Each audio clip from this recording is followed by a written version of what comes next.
دوستو، کہتے ہیں قریش نے مل کر نبی کریم صلی اللہ علیہ وآلہ وسلم کو قتل کرنے کا فیصلہ کیا۔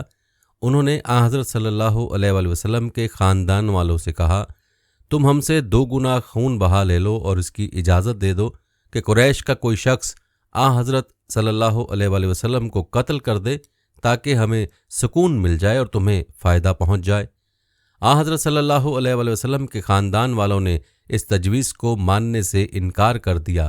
اس پر قریش نے غصے میں آ کر یہ طے کیا کہ تمام بنو ہاشم اور بنو عبد المطلب کے معاشرتی بائیکاٹ کیا جائے، اور ساتھ ہی انہوں نے طے کیا کہ بنو ہاشم کو بازاروں میں نہ آنے دیا جائے تاکہ وہ کوئی چیز نہ خرید سکیں، ان سے شادی بیاہ نہ کیا جائے اور نہ ان کے لیے کوئی صلح قبول کی جائے، ان کے معاملے میں کوئی نرم دلی نہ اختیار کی جائے، یعنی ان پر کچھ بھی گزرے ان کے لیے دل میں رحم کا جذبہ پیدا نہ ہونے دیا جائے، اور یہ بائیکاٹ اس وقت تک جاری رہنا چاہیے جب تک بنی ہاشم کے لوگ حضرت صلی اللہ علیہ وآلہ وسلم کو قتل کرنے کے لیے قریش کے حوالے نہ کر دیں۔ قریش نے اس معاہدے کی باقاعدہ تحریر لکھی، اس پر پوری طرح عمل کرانے اور اس کا احترام کرانے کے لیے اس کو کعبے میں لٹکا دیا۔ پیارے دوستو، کہتے ہیں کہ اس معاہدے کے بعد ابو لہب کو چھوڑ کر تمام بنی ہاشم اور بنی عبد المطلب شیب ابی طالب میں چلے گئے۔ یہ مکہ سے باہر ایک گھاٹی تھی۔ ابو لہب چونکہ قریش کا پکا طرفدار تھا اور آپ صلی اللہ علیہ وآلہ وسلم کا بدترین دشمن بھی تھا، اس لیے اسے گھاٹی میں جانے پر مجبور نہ کیا گیا۔ یوں بھی اس نے نبی کریم صلی اللہ علیہ وآلہ وسلم کے قتل کے منصوبے میں قریش کا ساتھ دیا تھا، ان کی مخالفت نہیں کی تھی۔ دوستو، یوں نبی اکرم صلی اللہ علیہ وآلہ وسلم شیب ابی طالب میں محصور ہو گئے۔ اس وقت آپ کی عمر مبارک 46 سال تھی۔ بخاری میں ہے کہ اس گھاٹی میں مسلمانوں نے بہت مشکل اور سخت وقت گزارا۔ قریش کے بائیکاٹ کی وجہ سے انہیں کھانے پینے کی کوئی چیز نہیں ملتی تھی، سب لوگ بھوک سے بے حال رہتے تھے، یہاں تک کہ انہوں نے گھاس پھوس اور درختوں کے پتے کھا کر یہ دن گزارے۔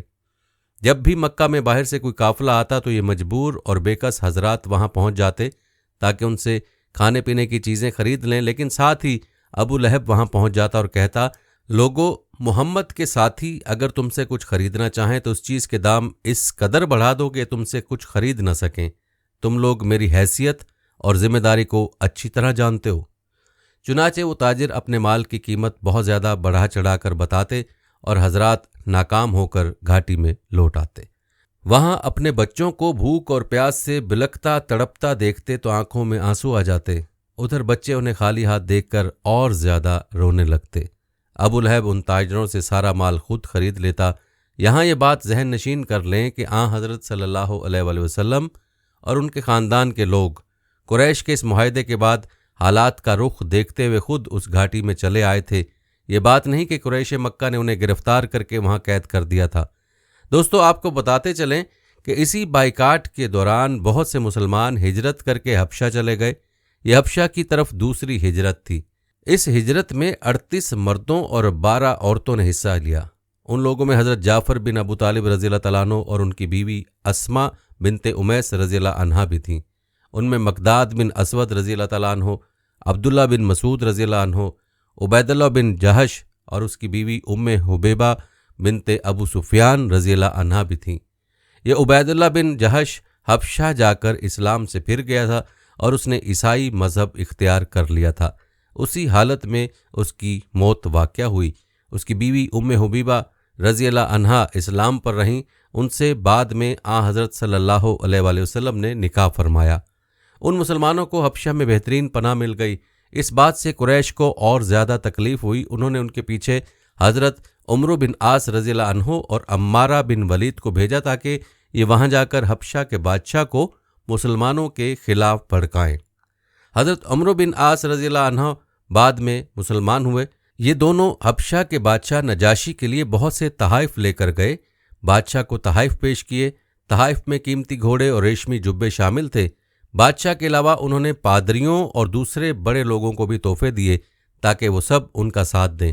بادشاہ کے سامنے دونوں نے اسے سجدہ کیا۔ بادشاہ نے انہیں اپنے دائیں بائیں بٹھا لیا۔